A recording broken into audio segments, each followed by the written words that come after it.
incredible. Watson, my dear fellow. Absolutely fantastic. Oh, what's happened? You look as if you'd seen a ghost. A ghost? Brandy, that's what I need, brandy. Brandy. Yeah. Oh, yeah. Who struck you? Well, you said it yourself. It was a ghost, and without any previous warning at all, he hit me in the eye. Yeah, wait a minute. Yes, I think you better have another. Well, thank you. And now I'll begin again. Who struck you? Upon my words, Holmes, it was a ghost. The ghost. Huh? Do you have a headache, Watson? It may seem humorous to you, but I mean, look, let me tell you from the beginning. Yes, please do, but start right at the beginning. Right, well, I was on my way back from the club. You see, it was about 8 o'clock. And I got into Spender Street, and I was just opposite that little tobacconist. You know, makes that big Yes, I know, yes. Go on, Watson. What did you do then? Well, I saw a man in front of me suddenly clutch his chest. He was walking towards you? How do you know?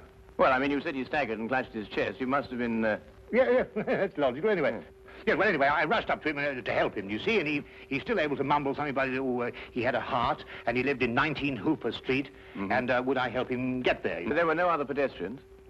No, the street was completely deserted. Good. Go on. Well, then his landlady let us in, and he was unconscious by that time, so I carried him up to his room, and I laid him out in his bed, and Holmes, he was dead. Now, look here, Holmes, he was absolutely, completely, and utterly dead. I couldn't make a mistake about a thing like that. No, of course you couldn't, old man. No. Go on, then. What happened next? Well, then I told the landlady rather said to me that she'd call the authorities, you see, and I left my name with her just in case, you know, they'd want me. And then, well, I thought it would be rather more delicate if I left, you see. I mean, he must have relations. Yes, it's quite right, Watson. The most delicate situation. Yeah. What was the man's name? Higgins. Albert Higgins. Uh-huh, I see. And what did you do after you left the house? Well, you see, it had been a bit of an effort, you know, carrying him up like that, so I got down the stairs and popped across the road into a pub and had a pint. Yeah. And then I started off back to the flat, you see. Well, I just turned the corner into Spender Street, and there was Higgins, Albert Higgins? Yeah, just face to face with me. He really was large as life. We stood looking at each other for a minute, then he lashed out and hit me in the eye. And then really, Holmes, he vanished. Vanished? Yes, he's into the blue. Well, he ran away? Well, the street was rather ill-lit, you know, and it took me a minute or two to pull myself together. And then I don't know whether he ran away or not, but he vanished. Well, that's most unusual. Most. Did you speak to this ghost? Well, I may have said, good gracious, Higgins, or by Jove, Higgins, or even good heavens, Higgins. Oh, yeah, it is perfectly natural, Watson. Describe Higgins to me. Well, he's 50-ish. Sandy-haired, medium build. Well, is that all you observed? No characteristics? Well, now, really, Holmes, when I had the chance of examining him on the bed, the most obvious characteristic was he was dead. Yes, but how was he dressed? Green tweed suit. What, just wearing a green tweed suit? He must have been wearing something more than that in this weather. Oh, no, he had a big floppy hat and a long overcoat. Ah. Oh, and something else. Yes, I did notice something else. He limped. Aha. And was he carrying a cane? No cane. Well, is there anything else, Watson? Think hard. Oh, yes, I remember something now. What? Yes, the second time I saw him, he was carrying a package. But the first time, he didn't have one. Now this is curious. Very curious. Where are you going, Holmes? Not me. We. I'm in no condition to leave the house. And a morsel of raw beef will immeasurably improve your appearance. And then what? Then we shall do our best to track down the belligerent ghost of Albert Higgins. Fascinating idea, don't you think? Well, the whole thing's been most unnerving, you know. I mean, it knocks the wind out of the chap, yes. Oh, really, no.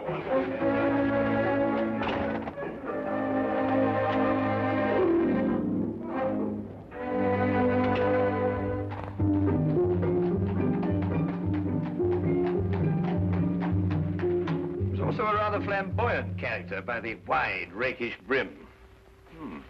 I see he was an artist, too. Though he hasn't painted very much recently.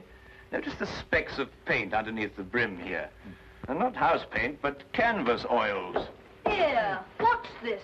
How are you, Jensen? What are you doing in poor Albert's room? Oh, good evening, Mrs. Blake. You remember me, Dr. Watson? You're the bloke who brought poor Albert in. Yes. Who's your gentleman friend? Ah, this is Mr. Sherlock Holmes. Mrs. Maggie Blake, the landlady. Pleased to meet you, I'm sure, Mr. Holmes. Oh, poor old Albert. He was proper fond of life, Albert was. He wouldn't have popped off if he'd had his way. Oh, few of us would, madam. I was around to the local having me good-night pint.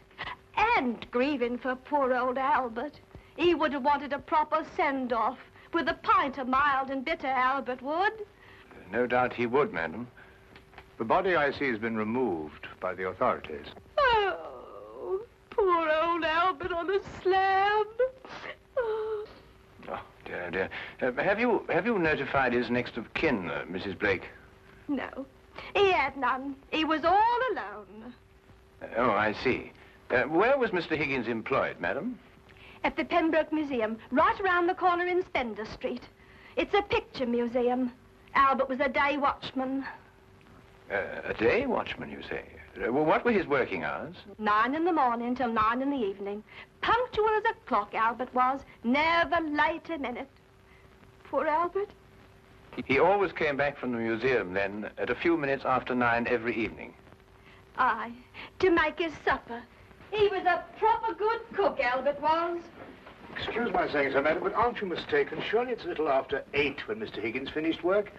Because it was only a little after 8 when I picked him up this evening and brought him here. Oh, no, Doctor. It was just after 9. I marked the time because I was waiting for Albert to come back. He'd asked me to get him a cut of beef. He always came back just after 9. He'll never eat that beef now. Poor Albert won't. He'll hit you in the eye. Hmm? Oh, no. I just bumped into a door. Oh, you shouldn't get familiar with the door, if you know what I mean. Well, really, Matt. Yes, I think we've found out all we can for the time being, Watson. Thank you, madam. We shan't intrude on your grief any further. Poor old Albert. It really is most embarrassing about this eye, Holmes.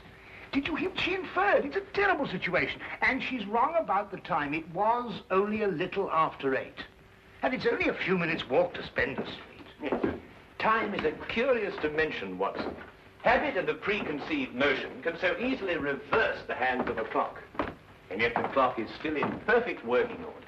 Where are we going? To view the mortal remains of poor old Albert Higgins.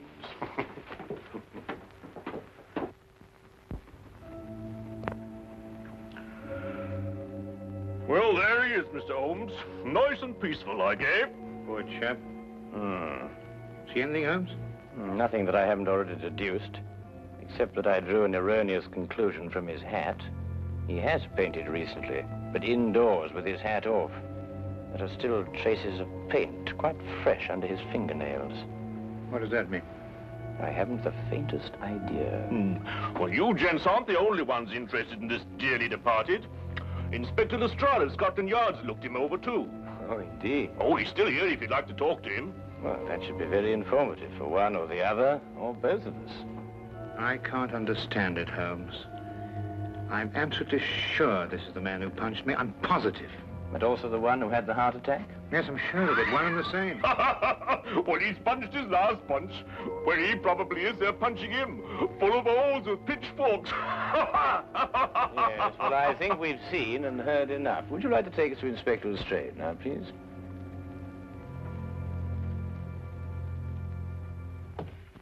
Ah, hello, Inspector. Oh, Mr. Holmes, I'm surprised to see you here. Now, this is one case you can't make anything clear out of. Oh, then why, my dear Inspector Lestrade, are you here?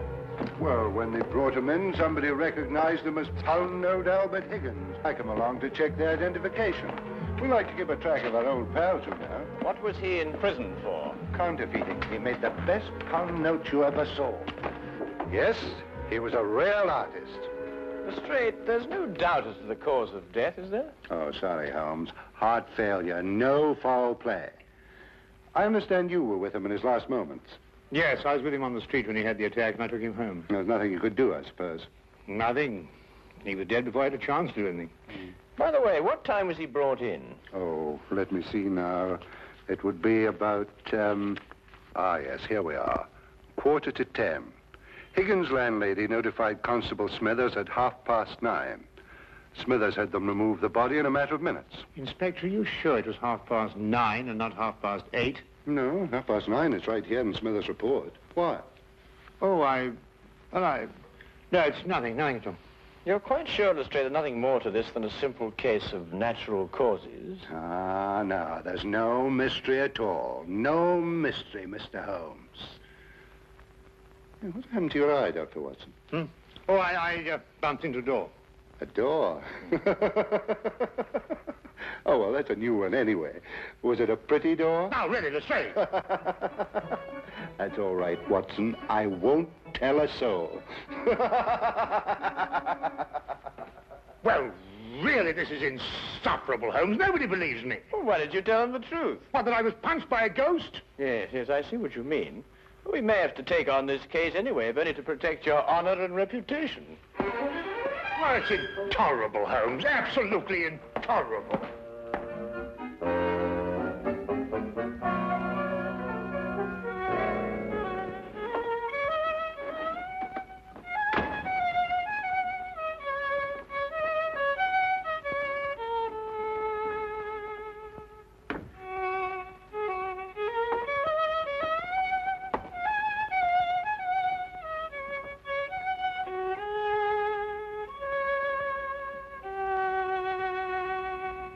Oh, evening, Watson.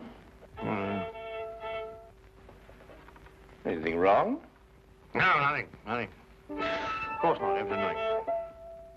Oh, you're sure you're not brooding over last night's affair, are you? Of course I'm not. Don't be so ridiculous. Oh, come on, out with it, man. Well, No, there's nothing to come out with. I don't know what you're talking about. Oh, come on, Watson, there's something on your mind. Well, Gosh, you'd never believe it. Nobody'd believe it. Well? Well, I met Albert Higgins in Spender Street again, tonight. And he punched you again? He pulled my nose. Really? Very, very interesting, Watson.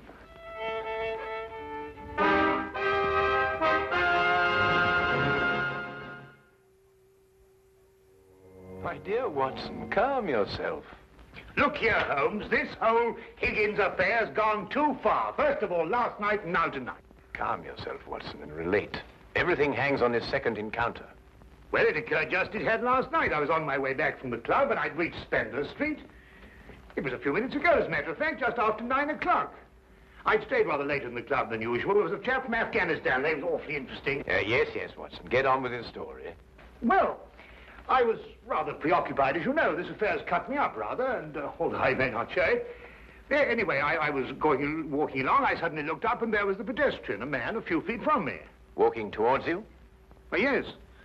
Of course, I didn't recognize him straight away for, you-know-who. Anyway, I sidestepped him past, and he sidestepped to let me pass, and then we sort of zigzagged about a bit, you know what it is on the street, and ended up by bumping into each other. Now, that's when you recognized Albert Higgins? But it was Higgins. I couldn't be mistaken. Good heavens, man, I know him like my own brother. Dressed as he was last night? Exactly. And what did he do then? Well, as I told you, then he put out his hand, and he... Well, yes, we'll go into that. And then he was gone, vanished. Capital, Watson, capital. Everything begins to fall into place. Now, there's one more question. Was he carrying a package? Well, yes, he was, just like last time. I say, Holmes, do you believe, What? Supernatural? Ghosts, do you mean? Sounds silly, I know, but, Higgins did die of a heart attack. There was no foul play. No foul play? Why, the whole affair reeks of foul play. I can tell you, Watson, I haven't been idle today.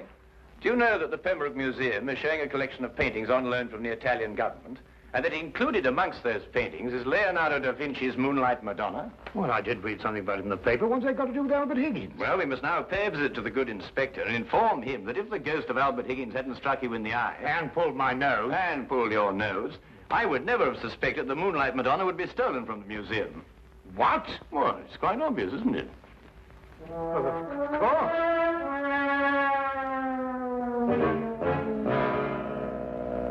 I see. Thank you. Well, we'll soon know, Mr. Holmes. But if the picture's still hanging in its place, and we've dragged the curator out of bed to check on it, well, false alarms like this don't exactly help the yard's reputation, you know. And what about my reputation, Inspector? When I say a man died a little after 8, he died a little after 8 and not a little after 9. And when I say his ghost punched me in the eye half an hour later, hang it, he punched me in the eye. Oh, we all have our off days, Dr. Watson. To err is human, as the poets say. And furthermore, if I tell you that I bumped into this chap's ghost again tonight, You didn't tell me about any second meeting. Oh, didn't I? Well, nothing. An hallucination, that's what you had, Dr. Watson. Yes, it's, psychological. That's the thing in crime today, psychology. I've been studying it, you know. You astonish me, Inspector. Oh, we're not as backwards as you think, Holmes. No, we like to keep abreast of the times. Though I don't mind admitting I don't think the psychology's got much of a future. Oh, come in. Ah, Hawkins, you saw the curator? Oh, yes, sir. I called him, Mr. Bentham, as you instructed, sir. He was quite excited when I told him this picture called The Moonlight Madonna had been stolen. And? And so we rushed around the corner to the museum. And? Well, sir, the picture was there, hanging in its proper place. Good night, sir.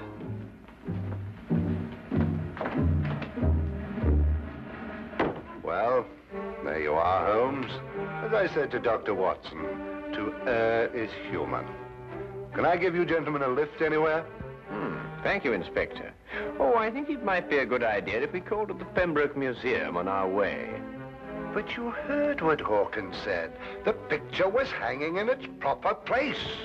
My dear Lestrade, Hawkins' statement merely proves that what he and the curator saw was not the Moonlight Madonna at all. Merely an excellent forgery.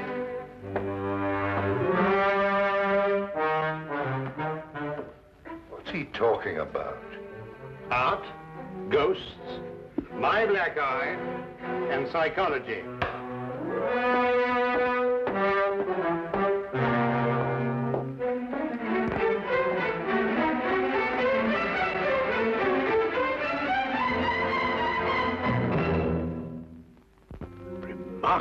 Remarkable. Only a microscopic examination of the brushstroke shows it any different from Da Vinci's work. Of course, if you still have any doubts, a chemical analysis of the paint mixtures will prove them to be of modern manufacture. No. You've quite convinced me, Mr. Holmes. An analysis is necessary. Dear me, this is catastrophic. A rather delicate situation, eh? Delicate? The Italian government will hold the British government responsible. But the painting is an Italian national treasure. And the theft could easily affect the pending treaty between the two nations. Mr. Holmes, you must find the original before the Italians learn the painting's been stolen. The British government will hold me responsible. And the Yard will hold me responsible. The most priceless of the lot, too. Yes, naturally. Well, we know who stole the painting and substituted a forgery, Higgins. All we've got to do now is find out where he hid it. What time did you leave the museum, Mr. Benson? Well, a few minutes before 9. Higgins was still on duty. You're quite sure it was Higgins? I'm certain, Mr. Holmes. I chatted with him for a few moments, and I couldn't have mistaken his voice. And the night watchman relieved him at 9. Well, you heard him say that, Mr. Holmes, and that he had a package with him when he left. The night watchman swears up hill and down dale it was Higgins, all right. Well, the matter seems to resolve itself very nicely, doesn't it? Dr. Watson was punched by Higgins a few minutes after 9. The night watchman saw him leave at 9. And you spoke to him a few minutes before 9. Look, Holmes, why don't you and Dr. Watson go home and have a good night's rest? From now on, it's nothing but plain, ordinary, simple police work. Nothing you could use a magnifying glass on. True. True, Inspector. Well, good evening, gentlemen. Yes, well, good night, gentlemen.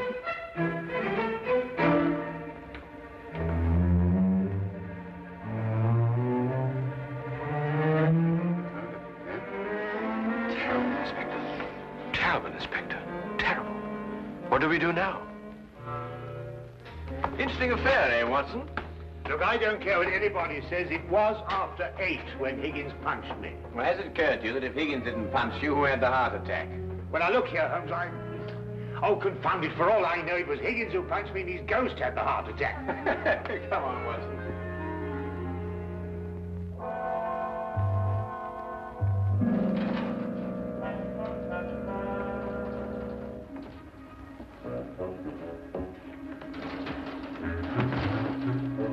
might have the common decency to tell me what we're breaking into. Shh, whisper.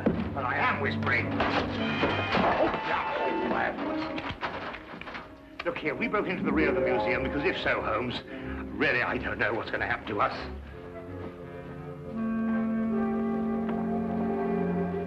Here, hold this. What? Oh.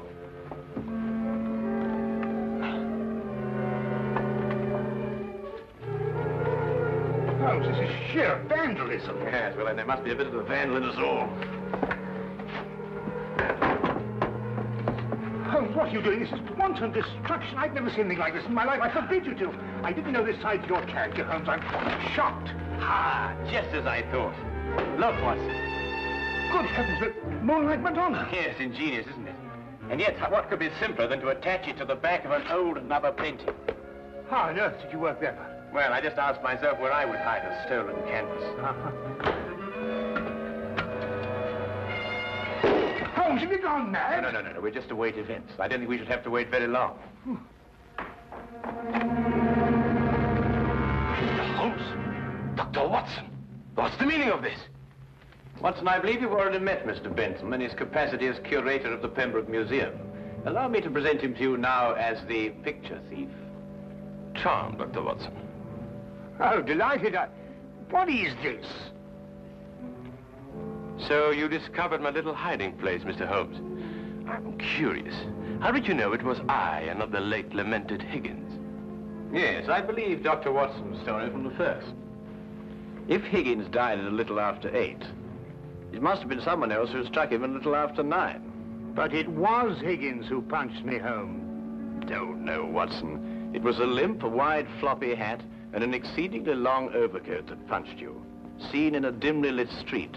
A psychological misidentification, as the good inspector would call it.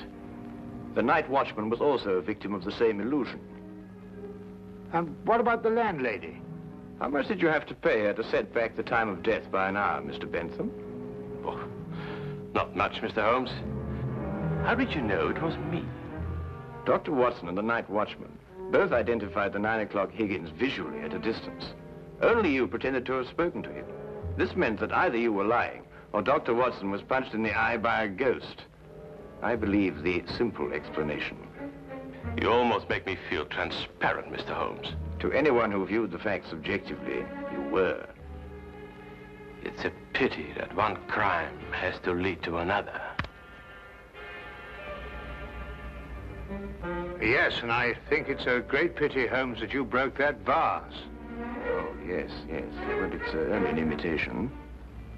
Nonsense, you can't tell me that that sort of work like this is an imitation. Perhaps the pieces can be...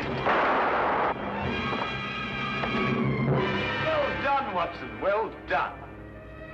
You know, Holmes, you didn't have to invite him here to catch us. You put us in rather an awkward position. Oh, my dear fellow, I have sublime confidence in your ability to extricate us from any predicament in which my rations may place us. Might I suggest that you now fetch the good inspector? Yeah, here you are. Yeah. Excuse me.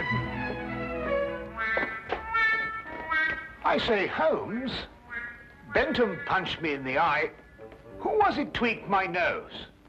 Well, my dear old chap, it was absolutely imperative that I make certain that the limp, the hat, and the coat were really capable of fooling you. You?